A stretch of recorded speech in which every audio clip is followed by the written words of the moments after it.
Bonjour, mon nom est Hélène Baribeau, nutritionniste, auteure du livre « Manger mieux pour être au top ». Aujourd'hui, je vous partage mes 5 conseils nutritionnels pour bien performer lors de l'exercice et bien récupérer. Mon premier conseil, soyez bien hydraté. Buvez beaucoup d'eau dans les heures qui précèdent l'entraînement afin d'avoir de bonnes performances. Comment savoir si on est bien hydraté? L'urine devrait être très abondante et d'un jaune très clair. Deuxième conseil, 1 heure ou 2 avant l'entraînement, prenez une collation riche en glucides qui contient peu de protéines et très peu de gras. Des exemples de collations riches en glucides, ça peut être une barre tendre avec un fruit ou un muffin maison avec un fruit, un bol de céréales dans lequel on ajoute des raisins secs, des canneberges séchées, un fruit avec un pudding de soya au chocolat ou à la vanille.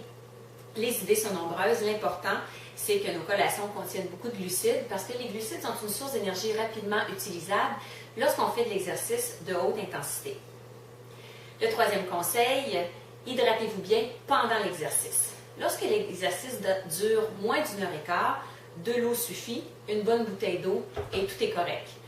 Si l'exercice dure plus d'1 heure et quart, ça va être important d'ajouter des glucides dans cette eau. On peut se faire une solution d'hydratation maison en mélangeant 300 ml de jus d'orange à 200 ml d'eau. On peut aussi se procurer des gels de glucides qu'on va prendre à différents moments durant l'entraînement accompagnés d'eau. Et lorsque l'exercice dure plus de 3 heures et qu'il y a une sudation importante, c'est important d'ajouter du sodium.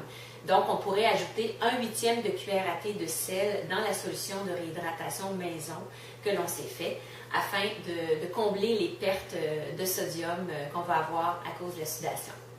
Quatrième conseil, dans la demi-heure qui suit l'entraînement, prenez une collation de récupération, surtout si vous vous entraînez le lendemain ou que le prochain repas est à plus de 2 heures. La collation de récupération doit contenir 10 à 20 g de protéines et au moins 1 g de glucides par kilo de poids. Qu'est-ce que ça veut dire concrètement en termes d'aliments? Ça pourrait être par exemple un yogourt à boire avec une barre de fruits séchés.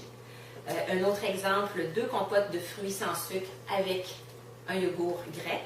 On peut se faire des smoothies maison. Ma recette préférée, c'est 1 tasse de lait, 1/4 de tasse de tofu soyeux, 1 cuillère à table de sirop d'érable et 1 tasse de petits fruits congelés, décongelés, qu'on met au mélangeur électrique et qu'on apporte et qu'on boit tout de suite après l'entraînement.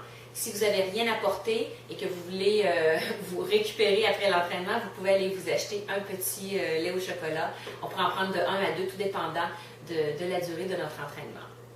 5e conseil, évitez les aliments gras avant ou après l'entraînement parce que le gras, c'est long à digérer, donc ça peut diminuer les performances. Donc, on essaie d'éviter les noix, le beurre d'arachide, la viande, le fromage, la malbouffe, la pizza, etc. Avant et après les entraînements. Alors, j'espère que ces conseils vous ont été utiles et je vous invite à me suivre dans ma prochaine capsule web qui portera sur les conseils nutritionnels pour avoir une bonne mémoire et une bonne concentration. Là-dessus, bonne semaine!